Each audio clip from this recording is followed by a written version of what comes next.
राजस्थान के हनुमानगढ़ जिले के टिब्बी कस्बे के पास जो एथेनॉल प्लांट लगने जा रहा है उसके खिलाफ लोग जो हैं आंदोलन कर रहे हैं। एक संघर्ष समिति बनाई है, उनकी मीटिंग जो है आज जो है डिस्ट्रिक्ट एडमिनिस्ट्रेशन के साथ हुई है। क्या कुछ बात हुई है, संघर्ष समिति के लोग हैं उनसे ही जान लेते हैं। आपका नाम क्या है पहले तो? मेरा नाम मान सिंह राठौड़ है और मैं राष्ट्रीय सचिव भारतीय युवक कांग्रेस।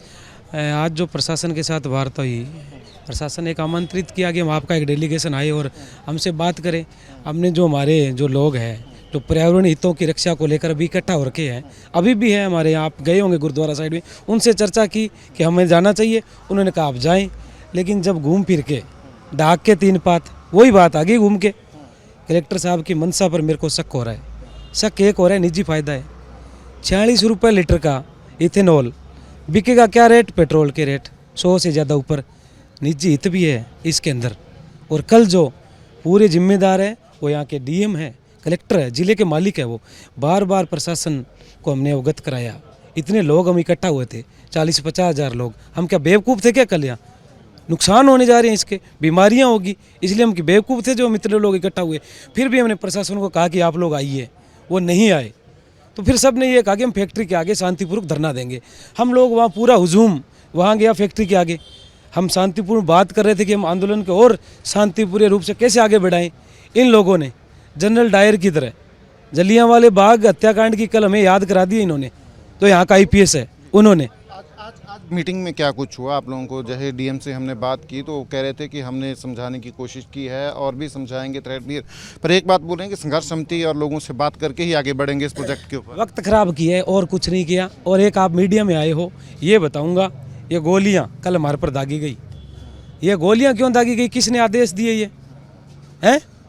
अब ये नाम ले रहे हैं कि आंदोलन हिंसक हो गया, ये हो गया, वो हो गया। अरे गोलियों का आदेश किसने दिया? ये अंदर फैक्ट्री के अंदर जो इनके गुंडे बैठे थे, जिन्होंने जेसीबियां खुद ही जलाई है या कुछ और भी घटनाएं की है, वो आंदोलन को बदनाम करने की कोशिश कर रहे हैं। हम इस लड़ाई को लड़ रहे थे, लड़ेंगे और लड़ते रहेंगे।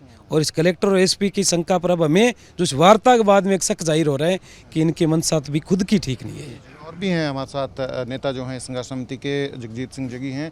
अब क्या आप लोग तय करेंगे? आप लोगों की बातचीत हुई है, संघर्ष समिति जो है आगे की रूपरेखा?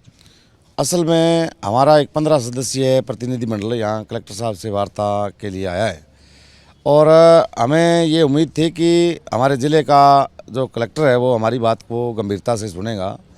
लेकिन सवाल ये है कि पिछले 1.5 साल से जो हम संघर्ष समिति के लोग ये समझ रहे हैं या इस इलाके के लोग समझ रहे हैं, सरकार को हमारा जो हमारे मुद्दे हैं उनको भेजा नहीं गया।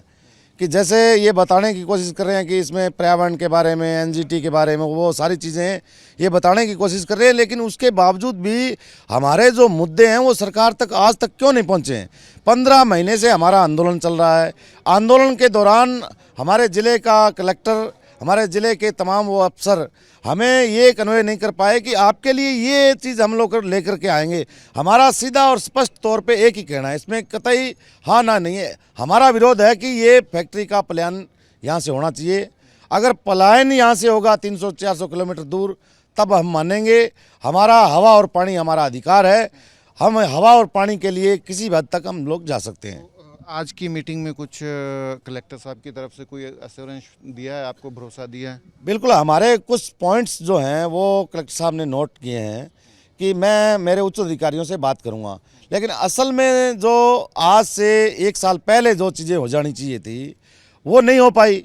और जहां तक हमारे संघर्ष समिति के साथियों की बात जो है, हम कलेक्टर साहब से और राजस्थान की सरकार से हम ये कहना चाहते हैं कि आप लाठी और डंडे के दम पे हमें डरा नहीं सकते।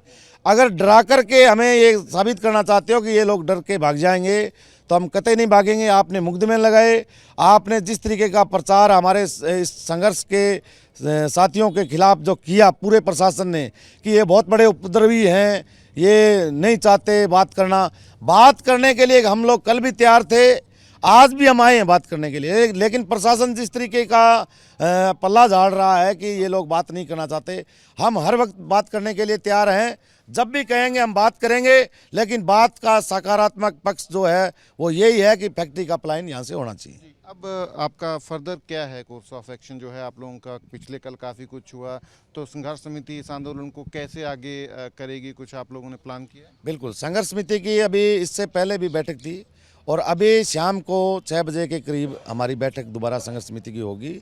निश्चित ही इसमें पूरे इस सिर्फ एक टिब्बी कस्बे का आंदोलन नहीं, इस आंदोलन को पूरे देश का आंदोलन हम लोग बनाएंगे कि जिस तरीके की प्रवृत्ता हमारे साथ की गई है इसका जवाब भी हम मुंह तोड़ जवाब देंगे। तो फिलहाल जो संघर्ष समिति जो है इस एथेनॉल प्लांट के खिलाफ जो बनी है वो अब एक बार फिर से अपने आंदोलन की रूपरेखा जो है वो तय करेगी और एक बार फिर से बैठक जो है इनकी होगी। कैमरा पर्सन अमित शर्मा के साथ सचिन कुमार, AP न्यूज़, हनुमानगढ़।